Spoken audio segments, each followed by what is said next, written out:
I was scrolling through TikTok the other day when I stumbled upon a video that felt like a dispatch from a completely different reality. A woman was explaining, with the deadpan seriousness of a history professor, the controversy around the new Sydney Sweeney jeans ad. The problem, she argued, wasn't just that it pokes at women's greatest and most tender insecurity, which is the patriarchal beauty standard. That part was familiar. But then she delivered her grand unified theory. She claimed that in the early 2000s and through the 2010s, as society became more progressive, we also naturally progressed to be a more ass-centric society. Let that sink in for a moment. The idea that we have just emerged from a golden decade of progressive, ass-centric enlightenment, and that this one jeans commercial now threatens to drag us all back into a conservative, boob-focused dark age. That single, bizarre historical framework, this perceived war between two politically aligned body parts, tells you everything you need to know about the cultural hellscape we're in. So, we're diving into a really fascinating intersection today. It's about how a seemingly simple celebrity ad, like the one for Sydney Sweeney's jeans, can just explode into this unexpected battleground for contemporary culture wars. Okay. It's this phenomenon that often distracts us, doesn't it? Yeah. From the deeper societal challenges and even our own sort of journeys of self-acceptance. Absolutely. We're going to really unpack how these campaigns work, what they reveal about our society, and what the real cost might be. Right. I actually came across this heated exchange online the other day. It was like a perfect snapshot of our times. Oh, yeah. Yeah, it was between two old high school friends from somewhere in the Midwest, I think. One of them, let's just call her Jessica, she'd shared the Sydney Sweeney ad with the caption like, "Finally, a celebration of natural, healthy beauty." Something like that. Okay, I can see where this is going. Exactly. Her friend Maria, she immediately replied, "What's natural about a Hollywood standard most people can never achieve? This just makes regular girls feel inadequate." And boom, the thread just exploded. Friends, strangers, everyone jumping in, some accusing Maria of being woke and jealous, others supporting her, slamming Jessica for promoting a problematic and exclusive ideal. And I watched this whole thing unfold, and it just struck me how this ad, this simple piece of commerce, had become a proxy war. Totally. They weren't just arguing about an actress in jeans anymore. They were fighting about tradition versus progress, about what it means to be a woman, about what you're even allowed to say online. Right. The stakes get so high so fast. And while they were locked in this digital combat, the real issues, the ones the ad agency probably counted on, they just got lost. The underlying stuff. Yeah. The anxiety of not measuring up, the financial pressure to buy the next thing that promises to fix you, the quiet personal struggle with the mirror. All of it just sidelined for this public spectacle. It was a perfect distraction, really, a battle where the only winner was the brand that started the fire. That story, it perfectly illustrates how quickly something is seemingly innocuous, a denim ad, can just transform into this microcosm of broader societal conflicts. Yeah. This particular American Eagle ad featuring Sydney Sweeney truly became a lightning rod. And when we connect this to the bigger picture, it really reveals how modern advertising, whether intentionally or not, often taps straight into our deeply divided cultural values. So let's maybe peel back the layers on this American Eagle campaign then. Who exactly is Sydney Sweeney, for anyone who might not know? And what was it about this ad that sparked such strong reactions? Sure. So Sydney Sweeney, she's a 27-year-old actor, probably best known for her roles in shows like Euphoria and The White Lotus. She was chosen by American Eagle to introduce a new line of their wide-legged jeans. The ad's central and most controversial element was this pun. The voiceover stated, "Genes are passed down from parents to offspring, often determining traits like hair color, personality, and even eye color. My genes are blue." Right, I remember that line. Yeah, and on screen, the word jeans was visually crossed out and replaced with jeans, but it was also the visuals. The camera provocatively panned across the denim, but it also lingered quite a bit on her blonde hair and her blue eyes, before voiceover concluded, "Sydney Sweeney has great genes." And the problem, as the critics saw, it wasn't just the wordplay itself. It was the whole package, the imagery, the casting choice, the kind of subtext of it all. Precisely. For many, the perceived message wasn't just about genes. It was seen as an appeal to a very specific, very traditional, almost archetypal vision of all-Americanness. And some critics went even a step further, claiming it subtly recalled historical concepts of white supremacy and even eugenics that completely discredited belief in, improving the human race through selective breeding. Wow, that's a heavy accusation for a jeans ad. It is, but the combination of the jeans pun, Sweeney's specific look, the blonde hair, blue eyes, and the general aesthetic led some to interpret it as promoting a really narrow, exclusionary ideal of beauty. And that interpretation definitely ignited a firestorm, didn't it? It wasn't just like random people on the internet, but actual public figures like Doja Cat weighing in. Absolutely. The backlash was incredibly swift and very strong. Yeah. You mentioned Doja Cat, the Grammy-winning musician. She satirically recreated the ad, directly mocking its tone and what she saw as its message. Right. And there was a lecturer from Columbia University, Sayantani Dasgupta, who was quite vocal. She stated explicitly that, in her view, a woman of color would simply not have been cast in an ad like this, given the unsettling undertones some people were picking up on. The controversy actually escalated to the point where Sweeney was unfairly nicknamed Swastika Sweeney by some online. Oh, it's awful. It's clearly harsh, yeah. Especially considering her stated support for progressive causes and the fact that apparently she directed some of her campaign proceeds to fund domestic violence services. So American Eagle suddenly found themselves in a real PR nightmare. How did they try to navigate that? Did they respond? They definitely attempted some damage control.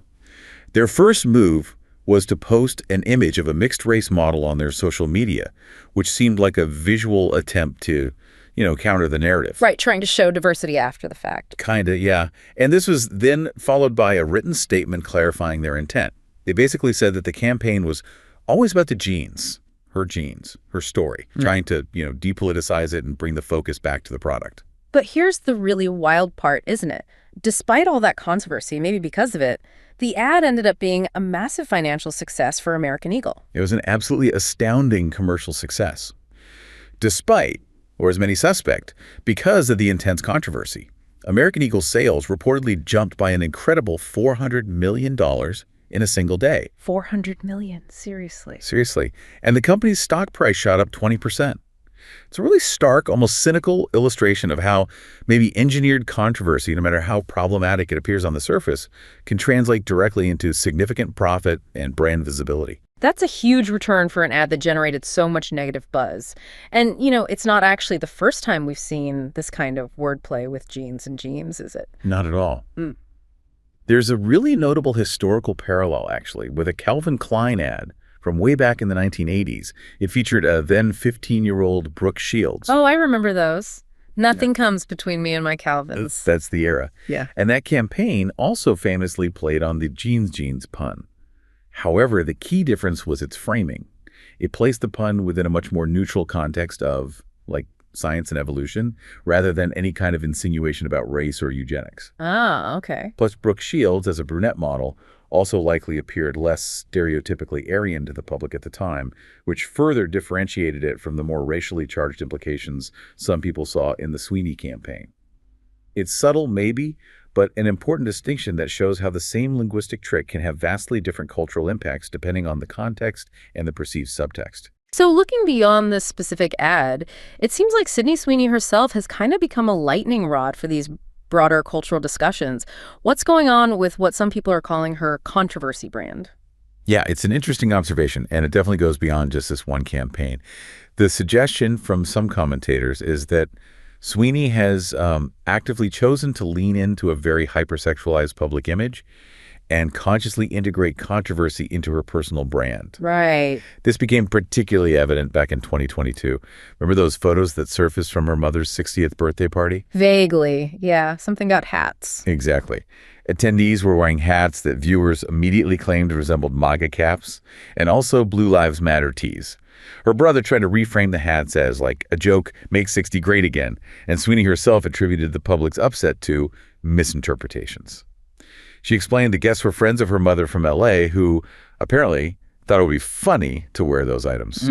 Yeah, well, regardless of intent, the incident created a significant stir and definitely raised questions about her or her family's political leanings. And then, almost predictably, there was that whole bathwater soap collaboration, which just sounds like something designed purely to maximize buzz. Exactly right. It was this unexpected collab with Dr. Squatch, which is a men's soap brand. Supposedly, it was sparked by fans asking for your bathwater online. Okay. And while many people found the concept, understandably unhygienic or just plain bizarre, others oddly hailed it as some kind of feminist triumph in its own peculiar way, like she was reclaiming her narrative or something. Right. But the cycle of controversy didn't stop there. Her lingerie line, which is reportedly backed by Jeff Bezos, released a promotional video that was very heavily influenced by Vladimir Nabokov's Lolita. Oh, wow. That's loaded. Extremely loaded. Critics were very quick to point out that this seemed to infantilize Sweeney and, maybe more disturbingly, appeared to glorify a story that's fundamentally about a pedophile grooming an underage girl. Yeah. This led to accusations that the campaign was marketed more towards men than to the women who would actually be wearing the lingerie. So she's had campaigns that seem to overtly sexualize her, connect her to political controversies, and then this really provocative Lolita-themed lingerie ad. It creates this perceived contradiction for a lot of people, doesn't it? Especially given she's also spoken out about her discomfort with being sexualized and how it detracts from her acting. It absolutely creates that tension, yeah. Sweeney has indeed previously expressed discomfort with her body being constantly sexualized and how it can overshadow her acting talent. Yet in these really high-profile campaigns, she appears to, as one source put it, go full throttle, embracing a highly sexualized image and messaging that, intentionally or not, seems to align with specific cultural and even, right-wing narratives. This perceived contradiction only intensified when it later emerged that Sweeney is, in fact, a registered Republican in Florida. And maybe the most telling reaction of all came from Donald Trump himself. After learning of her Republican affiliation, he publicly declared, "Now I love her ad, and I think her ad is fantastic," even noting, bizarrely, that he regularly says someone has great genes. Wow. It's just a truly remarkable convergence of celebrity, commerce, and political alignment, making the whole Sydney Sweeney story a perfect, if complicated, lens through which to examine modern culture wars. That brings us perfectly to this broader concept of culture wars then, because the Sweeney ad is clearly just one, ripple in a much larger, much more turbulent sea of societal conflict. What exactly do we mean when we talk about a culture war? Well, at its core, a culture war is essentially a cultural conflict. It's often described as a metaphorical war between different social groups within a society. Each group is basically striving to politically impose its own ideology. So, their moral beliefs, their humane virtues, their religious practices upon mainstream society, or at least upon each other. Okay. It's fundamentally about hot-button politics, issues concerning values, and deeply held ideologies. And it's often played out through intentionally adversarial social narratives that are specifically designed to provoke political polarization over things like public policy and even, as we see here, our consumer choices. And the term itself, culture war, that has a pretty specific origin, doesn't it? It wasn't just invented recently. No, not at all. It actually comes from the German term Kulturkampf, which literally translates to cultural struggle. This originally referred to a very specific 7-year political conflict in Germany back in the late 19th century, from 1871 to 1878. That conflict was mainly between the Catholic Church and the Kingdom of Prussia, and it was largely over control of things like education and ecclesiastical appointments. Okay, so state versus church power. Exactly. But in modern usage, the term has broadened quite a bit. Now it's used to describe pretty much any conflict between secular government and religious authorities, or maybe more commonly, conflicts between political factions that hold deeply opposing values within a nation. It captures that sense of a fundamental clash of worldviews. So it's definitely not a new phenomenon. How has this played out in the United States over time? What were some of its earlier forms here? Well, in the U.S., you can trace the origins of the culture war back quite a way, arguably as far as the 1920s. The Roaring '20s. Yeah, that period saw a really significant clash between urban and rural American values. This was heavily influenced by decades of immigration, but also the rapid modernizing trends of the Roaring '20s themselves. A key moment people point to is Al Smith's 1928 presidential campaign, which really brought these divides, urban versus rural, traditional versus modern right, to the forefront of national politics. Later on, groups like the John Birch Society were early promoters of these kinds of culture war ideas, framing political issues in terms of a deeper societal struggle for the soul of the nation. But the culture war, as we kind of understand it today, truly rose to prominence, I'd say, between about 1991 and 2001.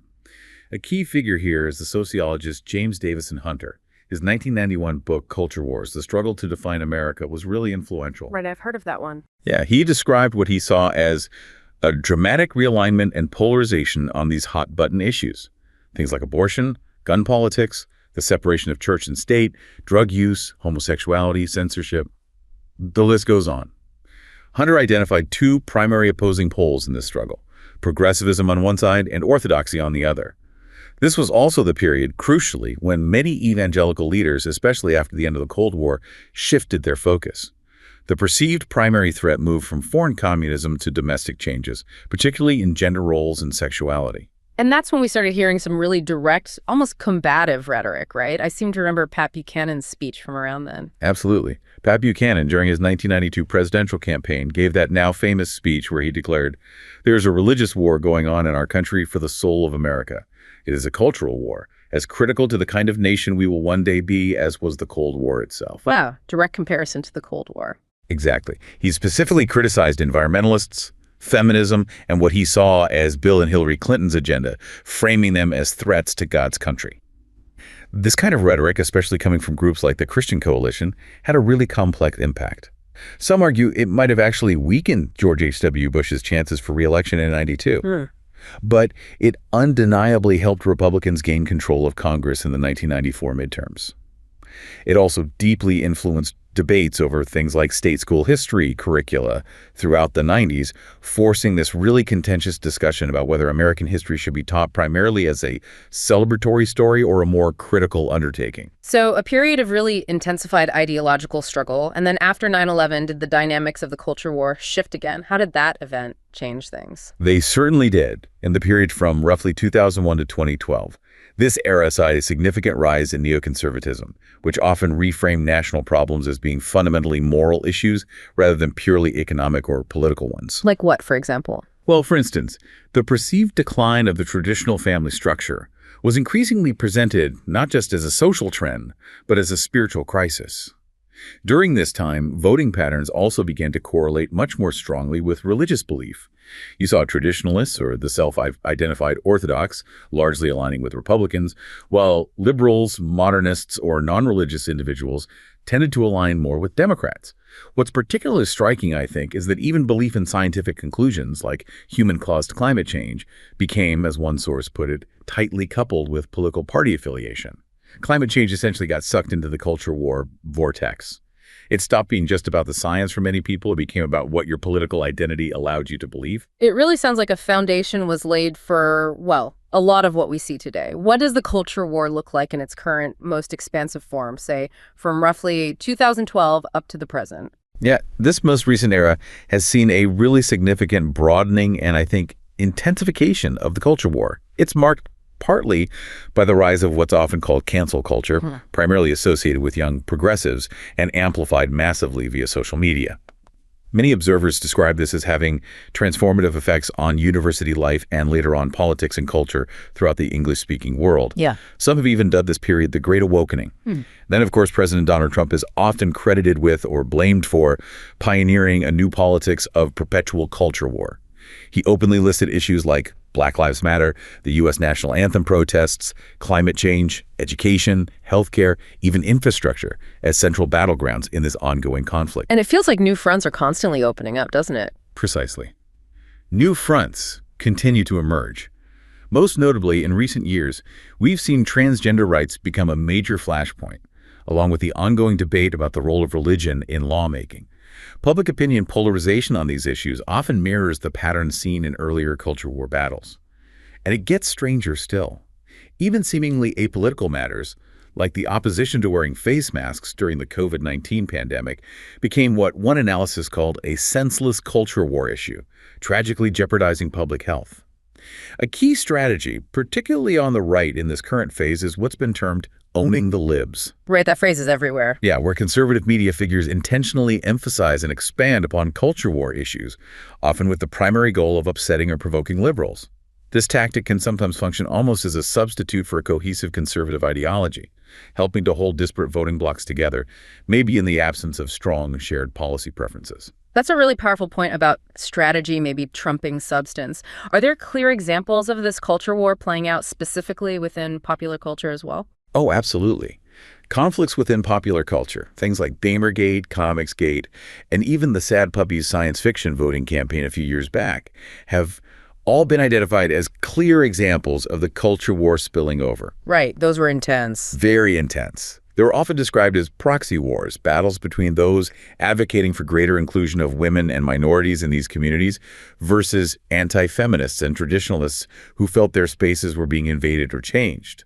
What's particularly significant, though, is that these online conflicts actually served to prototype strategies of harassment and controversy stoking that were later explicitly adopted in political strategy. How so? Well, for instance, figures like Steve Bannon were known for actively publicizing these pop culture conflicts during the 2016 Trump campaign. The idea was partly to draw a younger, online, often male audience into the political sphere by tapping into these cultural grievances. It shows how these seemingly niche cultural battles can actually be a testing ground, or maybe even a recruitment tool for broader political movements. So, with all this history and the current, state of affairs, is there a general consensus that these culture wars are just a natural, maybe unavoidable result of genuine societal differences? Or is there a more, let's say, cynical view of how they originate and why they keep going? That's a really critical question, and it gets to a core debate. Many writers and scholars actually argue that culture wars are not simply an unavoidable result of widespread cultural differences. Oh. Instead, the argument goes they are often deliberately created or at the very least perpetuated by specific actors. Political special interest groups, reactionary social movements, dynamics within the political parties themselves, or simply electoral politics. The political commentator E.J. Dionne, for example, stated quite directly that he sees culture war primarily as an electoral technique, one designed specifically to exploit existing differences and grievances for political gain. He even went so far as to suggest that the real cultural division in America today is actually between those who want to have a culture war and those who don't. So, less about organic disagreement bubbling up and more about the strategic manufacturing of conflict from the top down or by specific groups. Precisely. That's a key perspective. The sociologist Scott Meltzer, for instance, suggests that conservative, reactive organizations, he uses the National Rifle Association as an example, often intentionally create culture wars. They do this, he argues, by fostering a sense of victimization among their base, framing things as an attack by a perceived liberal culture, which then aims to unite diverse conservative groups against this common threat. Similarly, the religion scholar Susan B. Ridgely points to organizations like Focus on the Family. She notes that they produce what she calls conservative Christian alternative news, which consistently promoted a specific traditional family archetype as being perpetually under liberal attack. This narrative, she argues, effectively created the perception that a culture war was not just happening, but was necessary to defend these values. There's also a recognized asymmetry, particularly in the U.S., in how the major political parties tend to engage with these conflicts. Some political scientists describe the Republican Party as being structured more like an ideological movement, one specifically built and equipped to wage political conflict effectively. The Democratic Party, in contrast, is often seen as more of a broad coalition of diverse social groups, maybe with less rigid ideological discipline. This structural difference, the argument goes, can actually encourage Republicans to continuously perpetuate culture wars and draw new issues into them simply because they are often better prepared organizationally and rhetorically for that type of conflict. That makes sense. Meanwhile, many on the left have argued for a long time that these culture war battles are often just distractions, intentional or not, from what they see as the real fight over class and economic issues. So the overarching point from these critical perspectives is that these conflicts are frequently strategic maneuvers driven by specific interests rather than purely organic expressions of societal division. That makes a lot of sense, especially when you look back at something like the Sydney Sweeney ad. It seems like a simple product launch, but suddenly it becomes this huge battleground for identity politics. Given that whole context, how effective are celebrity endorsements in politics, really? Does having a big name like Sweeney or anyone else on your side actually sway votes in the end? Yeah, that's a fascinating area, and the research is actually pretty clear on the main point. Yeah. The general evidence strongly suggests that celebrity endorsements, while they get a lot of media attention, do not actually help the electoral outcome for a particular candidate. Really? They don't change minds? Not really, no. They don't typically convert voters who are already leaning elsewhere or were decided against a candidate. However, what they do demonstrably help with is voter engagement and, crucially, voter turnout. Ah, mobilization. Exactly. They are excellent tools for mobilization. They get existing supporters excited, they generate buzz, and they can encourage people who might otherwise sit out an election to actually show up at the polls. So it's more about getting your base to the polls than persuading undecideds. Can you give an example of that mobilization effect in action? Yeah, certainly. A great example comes from the UK. Back in 2019, the popular grime artist Stormzy endorsed Jeremy Corbyn, the Labour Party leader at the time. In the single day following his endorsement, voter registrations went up by a staggering 283%. Wow, 283%. A massive surge in engagement, right? But, and this is the crucial caveat, Corbyn's party ultimately lost that election quite badly, so it really illustrates the point. Yeah. You can generate huge enthusiasm and boost turnout among certain groups, but it doesn't guarantee a win if the broader political appeal isn't there. And there are even arguments and some evidence suggesting that celebrity endorsements can sometimes be actively unhelpful, that they can actually backfire. How so? Well, look at the Vote Leave campaign during the 2016 UK Brexit referendum. They actively avoided seeking celebrity endorsements. They specifically believed they could be detrimental to their cause. And conversely, the high-profile endorsements for the Remain campaign people, like the actor Keira Knightley doing that "Don't F with my future" advert, or various prominent business leaders urging people to vote. Remain reportedly had a horrible backlash in many quarters. Why was that? The perception among many voters was that these celebrities were simply out of touch with their daily struggles and local concerns. The feeling was these people don't use the NHS, they don't deal with the real impact of immigration or deindustrialization in my town. The Remain campaign, one source noted, reportedly never understood why these endorsements just didn't work. Mm-hmm. It really highlights this significant potential disconnect between celebrity influence and perceived authenticity or relatability for the average voter. So it's not just about having star power. It's about whether the celebrity and their message feel authentic and actually resonate with the lived experience of the voters they're trying to reach. And it sounds like there's a bit of a difference in how each political side approaches this in America, too. Oh, there's a very clear and consistent asymmetry in American politics when it comes to celebrity endorsements. Democrats typically have, as one source put it, a line of people waiting to endorse. They have this vast pool of high-profile figures, think Taylor Swift, Beyoncé, Oprah Winfrey, who can be strategically deployed to signal support to different demographics. Right, like using Oprah to mobilize African-American voters. Exactly. Oprah brings that mobilization potential, plus an aspirational quality. And there's often, particularly on the Democratic side, a lot of pressure on celebrities to come out and endorse the candidate. Silence can sometimes even be perceived as cowardly, like the pressure Taylor Swift faced to endorse Kamala Harris recently. Republicans, in stark contrast, often seem to take whoever they can get. Their celebrity endorsers tend to skew older people like Hulk Hogan, Kid Rock, Elon Musk now, Dean Cain, Jon Voight. This difference in the type and number of available endorsers and how they're perceived by the public can really shape the political landscape and the narrative around campaigns. There's also a rather cynical perspective articulated in some sources. One person was quoted as saying something like, actors are quite often thick, so the last thing you want is some dumb actor coming out to endorse you because it doesn't really add anything to it. Ouch. Harsh, but I see the point. It's harsh, yeah, but it reflects a certain skepticism about the actual intellectual or persuasive contribution of celebrity endorsements. And the interesting reverse problem that comes up now, especially thinking about Sydney Sweeney's emerging political affiliation, is whether an association with Republican politics will ultimately affect her career in Hollywood, which is generally perceived as more liberal. That's a good question. Historically, if you look at successful transitions from Hollywood to politics, they have often been by Republicans, think Ronald Reagan, Sonny Bono, Arnold Schwarzenegger. It seems much rarer, or perhaps harder, the other way around, for explicitly conservative actors to maintain mainstream Hollywood careers. It suggests a very different dynamic for how political alignment impacts entertainment careers, depending on which way you lean politically. Okay, we've explored how these ads become these huge cultural battlegrounds, but let's shift focus now to something maybe even more personal, more profound. Because beyond all the culture war theatrics, these ads and the whole digital ecosystem they live in, they have a really significant psychological impact on how we see ourselves, don't they? Let's talk about that silent battle that so many people are fighting within their own minds. Try to imagine, just for a second, being maybe a 15-year-old girl living in, I don't know, London or Los Angeles today. Let's call her Chloe. She sees the Sydney Sweeney ad first on a bus stop on her way to school. Okay, fine. But then later she's on her phone and the algorithm starts feeding her the same images again and again. but it's followed by this absolute torrent of commentary. The algorithm effect. Exactly.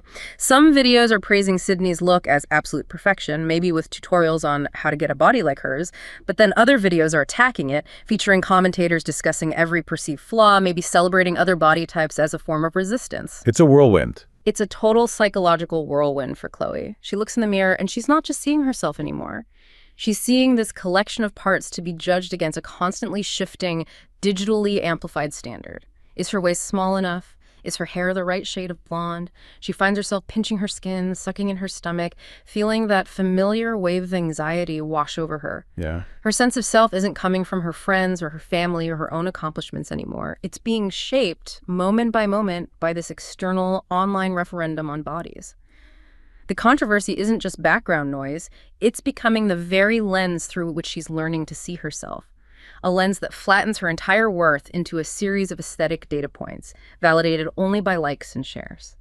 The psychological weight of this, day in and day out, it's just immense. It feels like a quiet crisis of self-perception happening in bedrooms all over the world. Chloe's experience is tragically common, I think. And it raises this really critical question. Just how deeply are these digital platforms and their underlying algorithms influencing our self-perception? The scenario you just painted, it's not some isolated incident. It's really a widespread consequence of our current online reality.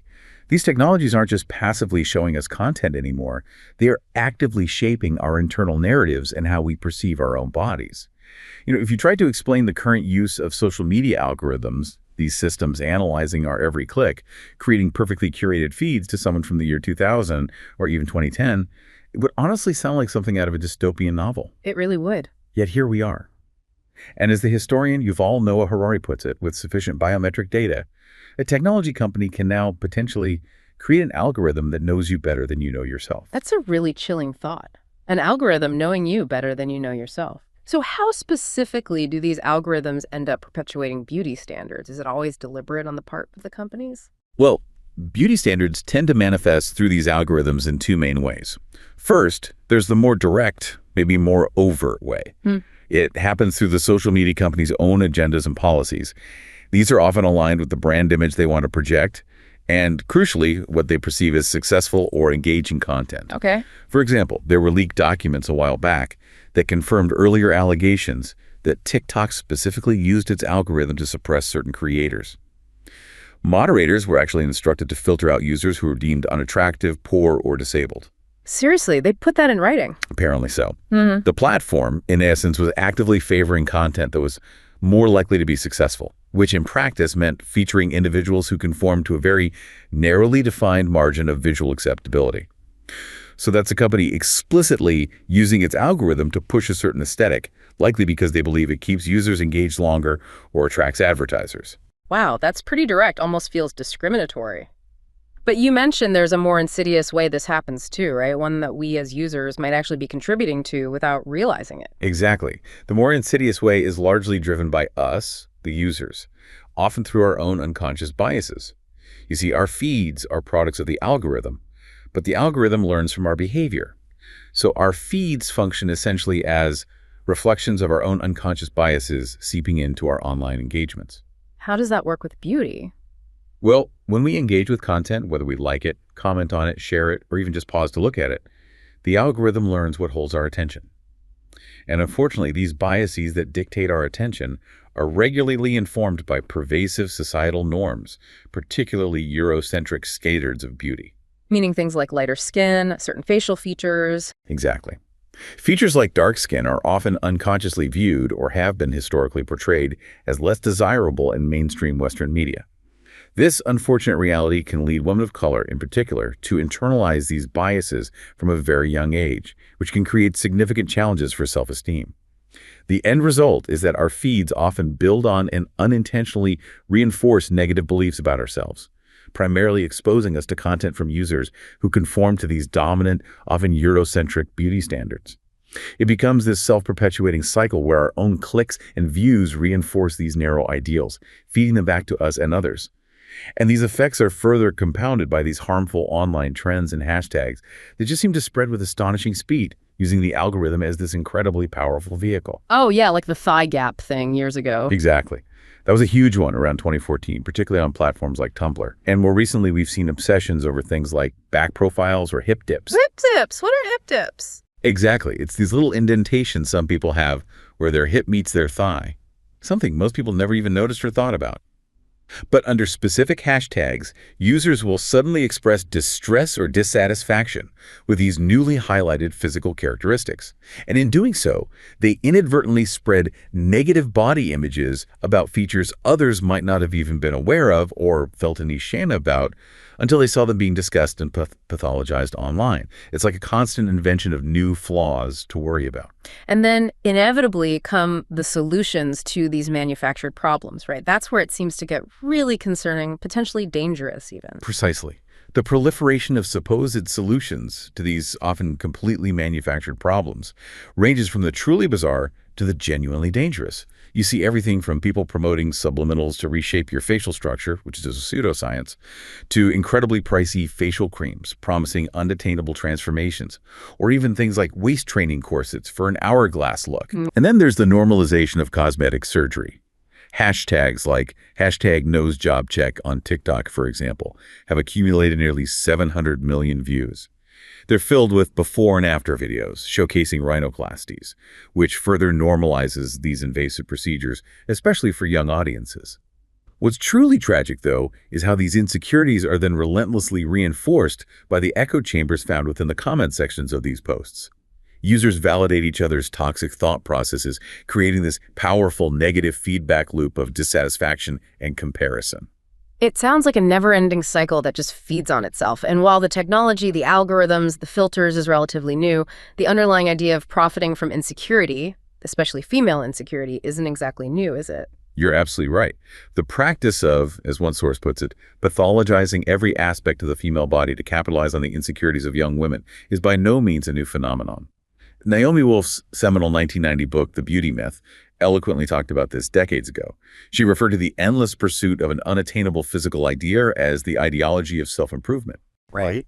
However, today's digital technology makes these age-old societal pressures far more potent. With personalized feeds, we're not just shown content we might enjoy. We're relentlessly shown content we've engaged with for whatever reason. Maybe you clicked on something out of curiosity, maybe anger, maybe insecurity. The algorithm doesn't care why. So a feature someone never paid attention to or never saw as a flaw can rapidly become a source of deep insecurity as it continually appears on their feed, reinforced by countless comments and solutions. This insidious process of falling down this online rabbit hole is being directly linked by researchers to contributing to things like body dysmorphic disorder and other serious mental health illnesses like depression and anxiety. And this is particularly concerning for adolescents, as we know mental health conditions are generally on the rise in this demographic, and multiple studies have demonstrated a clear link to social media use. So the obvious solution, or what seems obvious on the surface, is just to log off, right? Take a break from social media, unfollow accounts that make you feel bad. But based on what you're saying, it sounds like it's maybe not that simple in practice, especially for young people today. It seems deceptively simple, doesn't it? Just take a break from social media or click not interested on content you dislike. But this advice, while often well-intentioned, isn't entirely satisfactory or even realistic for everyone in today's world. Why not? Well, firstly, it kind of ignores the stark reality that it is increasingly difficult for everyone, particularly young people, to opt out of digital technologies in our modern, deeply interconnected world. For many young people, social media isn't just entertainment. It's how they connect with friends, how they socialize, how they learn about the world. Opting out can mean social isolation. That's a fair point. Secondly, and perhaps more profoundly, that advice often fails to account for fundamental human nature, our innate tendency to sometimes magnify our flaws and overlook our positive attributes. Algorithms, in a way, play right into our insecurities by enabling us to fixate on our supposed faults. Given the immense sociocultural pressures, especially on women, to strive for often unattainable beauty ideals, the decision to consciously disengage with content that we know affects us negatively is actually a significant and ongoing psychological challenge. It's not just a simple click of a button. It requires constant vigilance and self-awareness. And honestly, looking to the social media companies themselves for effective preventative measures against these issues is often, frankly, an exercise in futility. Their primary incentive, overwhelmingly, is profit margins. And that too often takes precedence over deep ethical considerations or genuine user well-being. So the platforms aren't going to fix it for us. Probably not in a fundamental way, no. It's important to remember these technologies in themselves aren't inherently malicious. They often simply reflect and amplify what we as users put out there and engage with. So it largely falls to users themselves and perhaps broader cultural shifts to try and reconstruct the narrative, to dismantle these pervasive, often harmful, hegemonic beauty standards. This means things like advocating for cultural change both online and offline, empowering young women and all individuals to understand that their self-worth is absolutely not dependent on conforming to these narrowly defined, often commercially driven ideals. It's a huge undertaking, of course, but it's crucial. It's really fascinating and a bit scary how our own digital choices and the platforms we use every day can inadvertently create such a distorted self-image. What about filters, though? They seem absolutely everywhere now. Everyone uses them, from really subtle tweaks to, dramatic transformations. How do these beautifying filters specifically impact our perception, especially of ourselves? Yeah, the impact of beautifying filters is really significant and maybe more insidious than many of us realize. These filters, the ones that effortlessly smooth skin, add virtual makeup, heighten cheekbones, or slim the face, they're absolutely more ubiquitous than ever. One striking study found that a staggering 90% of young women report using filters to edit their photos before posting them online. 90%. Wow. 90%. And while some might assume that regularly taking and posting selfies, even filtered ones, might boost self-esteem, this kind of digital alteration can, ironically, do the exact opposite. Research by Mackenzie Schroeder and Elizabeth Bimorowitz at the University of Missouri found a really crucial distinction here. What was that? They found that users consistently comparing themselves with a filtered, idealized version of their own self actually has a stronger negative impact on body image than unfavorably comparing themselves to filtered images of other people, like influencers or celebrities. Whoa, okay, that's a critical distinction. It's not just about comparing yourself to some perfect-looking influencer online. It's about comparing yourself to a fake version of yourself that you created with a filter. What did their study actually involve, and what were the key findings? So in their study, they had 187 adult online participants. These were mostly cisgender women, but the group also included some cisgender men, trans women, and trans men, which is good. They were divided into 3 groups. One group used a face slimming filter directly on their own face using a smartphone app. Another group just watched a video demonstration of someone else using the same filter. And the third group used a neutral color-changing filter as a control. Okay, and what happened? The findings were quite stark. The people who used the slimming filter on their own image ended up comparing their real appearance to their filtered image significantly more often. And perhaps unsurprisingly, they strongly preferred the filtered version of themselves. The key finding, though, was that they felt significantly worse about themselves as a result of making this direct comparison between their real self and their digitally perfected self. And what's maybe even more concerning is the ripple effect this had. This same group, the ones who filtered their own faces, also became more negative about other people's weight. They expressed a greater desire to lose weight themselves, and they focused more on how their appearance defined their self-worth. So it affected how they saw others, too. It seems so. While watching someone else use the filter did have some negative effects on body image, those effects weren't as strong as when using it directly on one's own image. The really powerful takeaway here is that beauty filters, particularly when applied to one's own face, create this unobtainable artificial self that becomes the new benchmark for comparison. This inevitably leads to deep dissatisfaction with how one actually looks. This whole phenomenon, this recently introduced touchpoint for bodily comparisons, can have a really significant impact on mental health, leading to increased body dysmorphia and associated anxiety and depression. So it's not just about personal dissatisfaction with your own looks. The data actually suggested that using these filters could make individuals more critical of other people's bodies, too. That seems like a particularly harsh, almost unexpected side effect. It is, and it's deeply troubling, isn't it? The data from that study also suggested that the participants who used beauty filters on themselves developed, on average, 11% stronger anti-fat attitudes. 11% stronger. Yeah. So, in essence, filtering your own photos doesn't just potentially make you think more poorly of yourself, but it can also subtly, or not so subtly, encourage you to think more poorly of others' bodies, particularly those that don't conform to the slim ideal these filters often promote. It really is, as the researchers termed it, a double-edged sword. How so? Well, individuals might initially feel pressured by social media norms to use filters to meet these prevailing beauty standards. And maybe, ironically, they use them hoping to feel better about the photos they post online. Yet the very act of applying them ends up perpetuating those standards both for ourselves and others. It increases the overall sense that these filtered appearances are necessary or even normal, creating this constant, unattainable race toward a digitally manufactured ideal. It's also worth noting, the study pointed out some important limitations. Primarily, its participants were overwhelmingly white.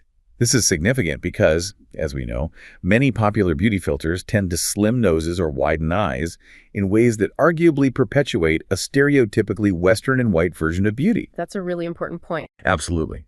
It suggests there's a crucial need for further exploration into how non-white users, or individuals from diverse ethnic backgrounds, experience these filters and their potential impact. Additionally, many participants in this particular study were adults who did not grow up with face-altering filters as a ubiquitous part of their digital lives from childhood. This indicates a need to explore potential generational differences. How might this technology be shaping the self-perception of young people who have never known a digital world without these tools? This research is really just scratching the surface of a complex issue. So, putting all this together, what does it really mean for us as we navigate this stuff every day? It feels pretty clear that these ad campaigns, these digital tools, they aren't just accidental lightning rods for controversy or just unintentional shapers of our self-image. There seems to be often a very deliberate, maybe even cynical strategy at play here, one that actively leverages our deepest insecurities for engagement and ultimately for profit. I actually heard this story from someone I know who used to work in digital advertising. He was describing this brainstorming session he was in for a new beauty product launch. Oh, yeah. Yeah.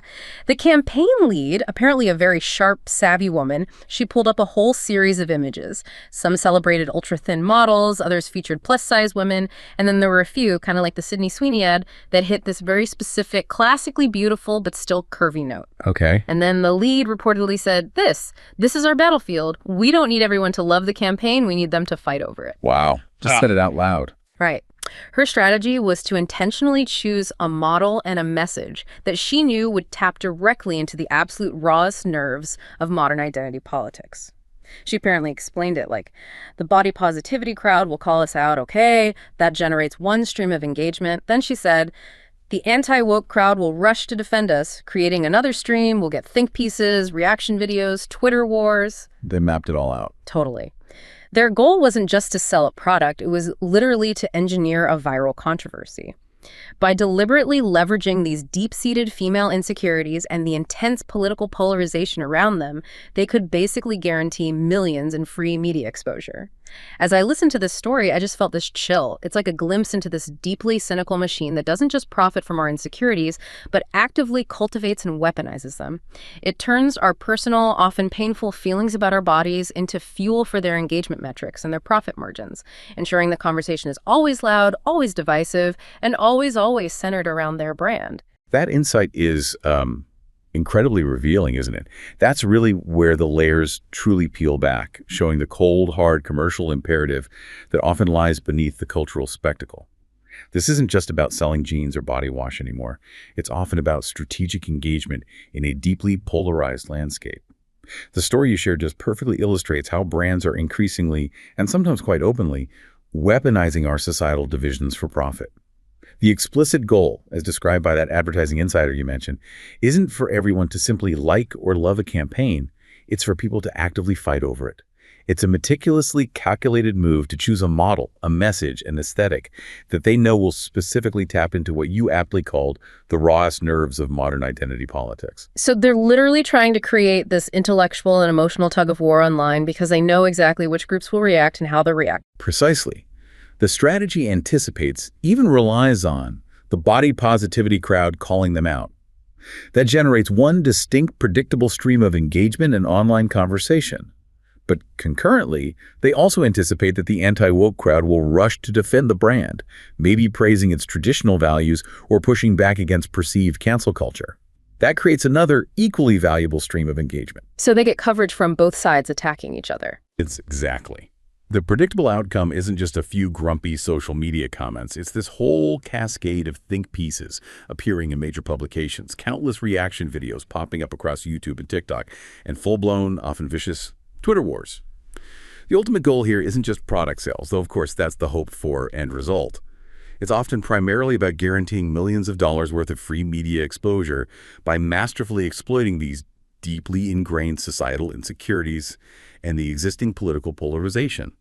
This entire process actively cultivates and weaponizes those very insecurities, turning our personal feelings about our bodies into raw fuel for their engagement metrics and profit margins.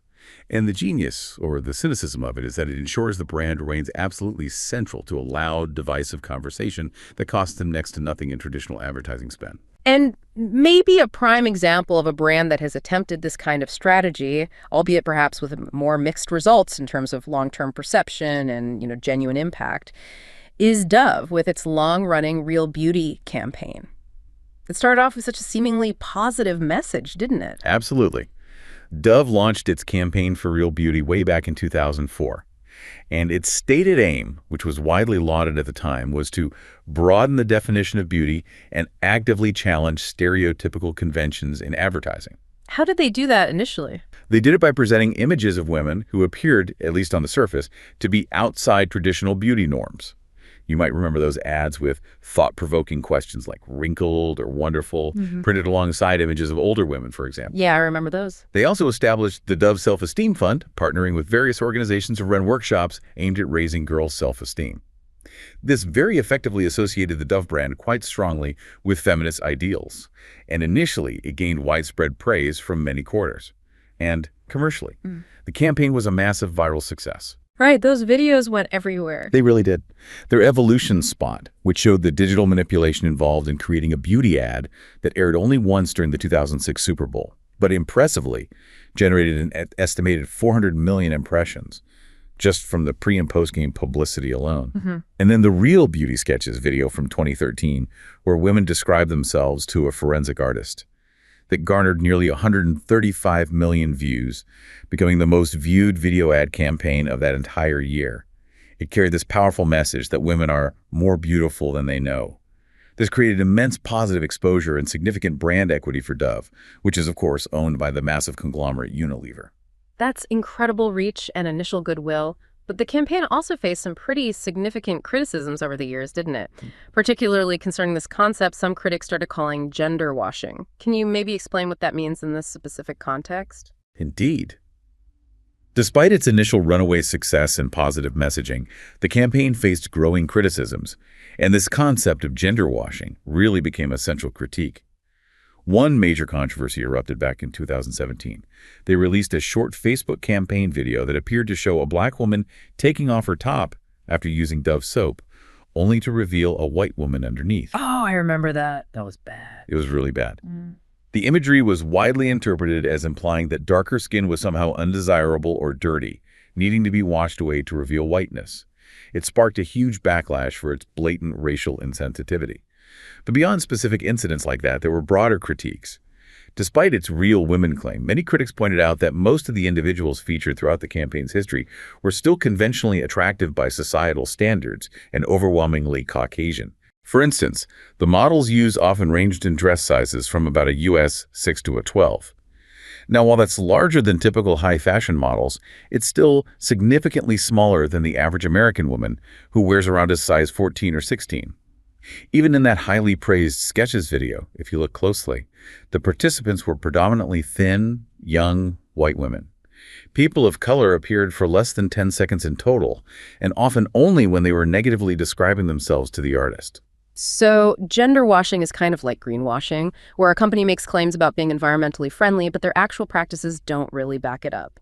Here, it's about appearing progressive on gender issues, maybe celebrating real beauty, while their other actions or even other brands owned by the same parent company might completely contradict that very message. You've got it exactly right. Gender washing describes this practice where firms appear to engage positively with progressive gender issues in one specific brand's promotional campaign, like Dove's Real Beauty, while simultaneously or concurrently creating contrary campaigns with other brands they own, or engaging in business practices that fundamentally contradict their stated progressive message. Critics argue this isn't just an accidental oversight. It might actually be a deliberate corporate strategy. The idea is potentially to leverage the positive publicity and goodwill generated by one progressive campaign, like Dove's, to effectively deflect criticism from other, perhaps more ethically troubling campaigns or products elsewhere in their massive brand portfolio. And this is exactly where Unilever, Dove's parent company, really comes under fire, isn't it? Because of its much broader portfolio of brands. Precisely. This is a key point of contention for critics of the Dove campaign. Unilever has this absolutely vast brand portfolio. And during the long history of the Real Beauty campaign, Unilever also owned, or still owns, several brands whose messaging seems directly contrary to Dove's Real Beauty ethos. Like which ones? Well, the most notable example often cited is Axe body spray.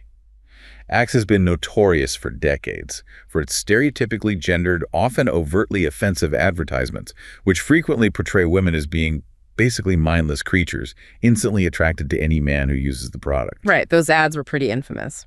Then there's SlimFast.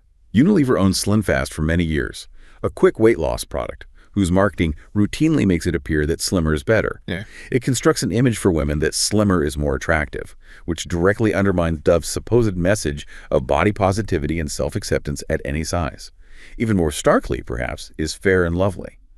This is a skin lightening cream primarily sold by Unilever in Asian and African markets, explicitly marketed to women to make their skin lighter, supposedly more closely resembling Western Caucasian women, and thereby the implication is making them more attractive. This promotes a very narrow, colorist, and often harmful beauty standard.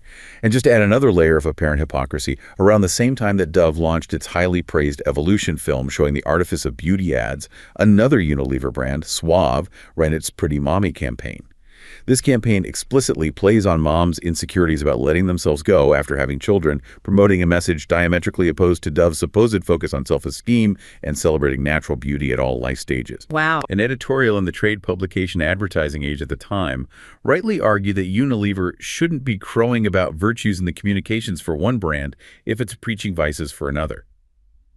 Critics also pointed out the inherent hypocrisy in the Dove campaign itself, arguing that it often subtly blames women for their insecurities, like in the Sketches video, while completely ignoring its own parent company's role in actively helping to create those very insecurities through its other brands. The criticism essentially suggests Dove wasn't truly challenging the beauty myth. It was just offering itself as a slightly different, perhaps more palatable solution within the same problematic framework. So this isn't just a surface-level marketing tactic, then. It seems to be rooted in deeper societal concepts that allow these kinds of contradictions to flourish. Concepts where brands can claim to be progressive, maybe even feminist, while their parent companies continue to profit from the very insecurities they claim to be fighting against. That's really the crux of it, yes. There are two core concepts from feminist media studies and marketing theory that really help explain how gender washing and these contradictions can exist and even thrive. The first is commodity feminism. Commodity feminism. Yeah. This describes the process by which feminism itself gets kind of fetishized and turned into a commodity, something you can buy and sell. It gets reduced to just a look or a style. Advertisers learn to assemble superficial signs and symbols that connote things like independence, participation in the workforce, individual freedom, and self-control, and then they attach these signs to their products, making the products seem to stand for broader feminist goals. The absolutely crucial element here, though, is that this process fundamentally depoliticizes the feminist message. It strips away the need for collective action, for systemic change, turning feminism into something individualistic, something you can express simply by buying the right product off a shelf. The second closely related concept is feminist consumerism. This is more of an explicit corporate strategy that deliberately uses feminist themes, particularly themes of empowerment, to market products. However, it focuses primarily on individual consumption as a primary source of identity, affirmation, and social change. So buying things makes you feel empowered. Essentially, yes. This approach allows women, or encourages them, to wear an identity associated with self-respect, independence, personal strength, simply by purchasing and using certain products, without necessarily doing any of the hard consciousness-raising work or engaging in the collective political action that's required for genuine societal transformation. Crucially, both commodity feminism and feminist consumerism typically do not center on the more radical goals of feminism, such as fundamentally decentering the role of beauty in women's lives altogether. Instead, they remain firmly focused on the main capitalist goal of purchase and profit. So, by not radically positioning their brand, by not truly challenging the underlying status quo, these companies effectively end up reinforcing it, rather than dismantling the problematic structures they might claim to oppose. So it's much more about making people feel good about buying something, maybe feeling virtuous or empowered through their purchase, rather than actually changing the system that creates the problems in the first place. And this presumably plays into broader marketing strategies like cause-related marketing, right? Exactly. These approaches are very conceptually related to these broader marketing strategies like cause-related marketing, CRM, and corporate social responsibility, CSR, which have become huge in recent decades. CRM is basically the process of linking a company and its products to a specific social cause, like Dove, linking itself to promoting body positivity with the aim of generating positive media coverage, building brand reputation, enhancing perceived integrity, and ultimately, of course, to build equity and gain competitive advantage. CSR, similarly, is often framed not just as an ethical obligation, but as a profitable business strategy, demonstrating that being seen as socially conscious can also be economically beneficial. However, some critics suggest the body-positive strategy employed by Dove might also function as a clever kind of defense barrier. A defense barrier. Yeah, the idea is that the positive image generated by Dove could help deflect or absorb criticism leveled against its parent company, Unilever, for its other, much more controversial brands like Axe, Fair Lovely, and Slim Fast, which, as we've discussed, have generated significant negative comments and controversy for decades. Essentially, the brand equity potentially lost from one controversial campaign or product might be strategically regained or offset by another, more outwardly positive and responsible one within the same corporate umbrella. The potential long-term implication of all this, however, is a significant erosion of public trust. When consumers perceive this kind of similar intersection between poor or questionable gender-related performance, like with Axe or Fair and Lovely, and positive communication about gender-related performance, like with Dove, all coming from the same parent company, Unilever, it can lead to deeply negative effects on overall consumer confidence. People see the hypocrisy. Exactly. It erodes trust not just in those specific brands, but potentially in corporate responsibility claims more broadly. It adds to what some call CSR-oriented clutter in the marketplace, where almost every brand claims to be socially responsible about something. This widespread cynicism could potentially even lead firms to abandon genuine CSR strategies altogether if the perceived costs, in terms of reputational damage from being exposed for hypocrisy or insincerity, start to outweigh the perceived benefits. The entire phenomenon really highlights the ongoing, deeply complex controversy surrounding gender and imagery in marketing communications, where female body image remains a central, highly charged concern. And despite decades of campaigns like Real Beauty, the slim, often white female body frequently continues to be positioned, implicitly or explicitly, as the idealized booty standard in mainstream advertising. Wow, this whole deep dive, it really reveals a fascinating and, yeah, at times pretty unsettling truth about the world we're all navigating every single day. It feels like a world where our sense of self, who we are, is constantly being negotiated, not just in our personal lives, with our friends and family, but out there in the glaring spotlight of public opinion, increasingly shaped by these invisible algorithms and often exploited by marketing strategies that seem to actively thrive on conflict and division. Indeed. I think what we've seen today is how advertising can become less about simply selling a product and much more about making a calculated intervention into our ongoing cultural dialogues. It's about turning even our most tender insecurities, our deepest anxieties about belonging or measuring up, into measurable engagement metrics and ultimately profit. The real irony, perhaps, is that while these debates rage online over the perceived political affiliations of body parts, or the meaning of a celebrity endorsement, or the latest controversial ad, the actual, often quiet internal work of self-acceptance and the much harder work of achieving broader systemic societal change frequently gets sidelined or completely drowned out by the noise. It's a really stark reminder, I think, that if we allow our individual perception of beauty and maybe even our fundamental sense of worth to be dictated primarily by these commercial narratives and these manufactured cultural skirmishes, we risk being endlessly distracted from the internal journey, the journey of truly defining our own value on our own terms.